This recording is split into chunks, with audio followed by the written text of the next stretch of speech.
Praise the Lord, everyone. Brother Roop here. We are in the book of Acts, chapter 14, verse 4. If you're my subscriber, thank you very, very much. I appreciate it, honored and humbled. If you like these little short videos, go ahead and subscribe, ring the bell. So we're in the book of Acts, chapter 14, verse 4. It says, "But the multitude of the city was divided, and part held with the Jews, and part held with the apostles." So they were in Iconium. They had come from the south where they were kicked out several times. They tried to preach in a town. The Gentiles would love the apostles. The Jewish rabbis would be jealous because of their popularity and talk to or force the city elders to expel them. That was a pattern that was established. And they're trying it here in Iconium too, but with lesser success, because a lot of people in Iconium were accepting the message of the apostles. So the Jewish rabbis tried to expel them. It says, "But the multitude of the city was divided. Part held the Jews, part held the apostles." So a lot of people were starting to stand up to the Jewish rabbis, say, "Hey, we like what they're saying. You don't like it? Tough."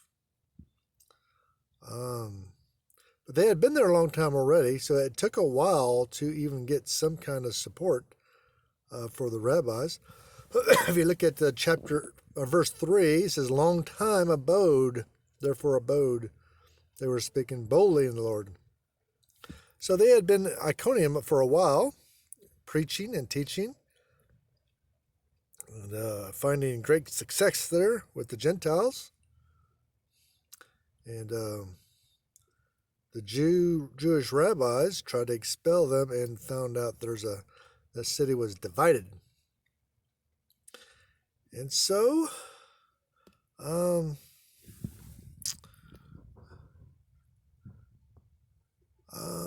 you know,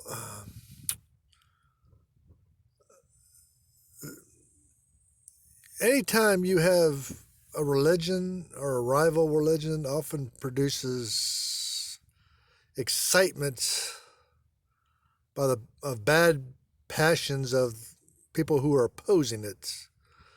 The enemies of the truth form parties and organize opposition. It is not an uncommon thing. Even now, such parties are formed. A lot of liberal atheist parties formed to combat Christianity, combat the truth. But the fault is not in Christianity. It lies with those who form a party against religion, against Christianity, and who ally themselves, as was done here, to oppose it. So on a smaller scale, we see what's going on in Iconium. We can see it on a much bigger scale how it goes on today, where people form political parties to oppose Christianity or Christian teaching and keep the Bible out of the schools and things of that nature. You can have transgender storytellers come to schools, but you can't have somebody with the Bible come to school. So what went on here is just something that goes on everywhere. Anytime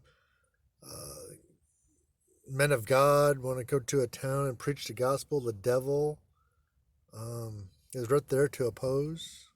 And this is spiritual warfare at its best. This spiritual warfare. We can see the players in the town in the physical sense, the apostles and the people opposing them.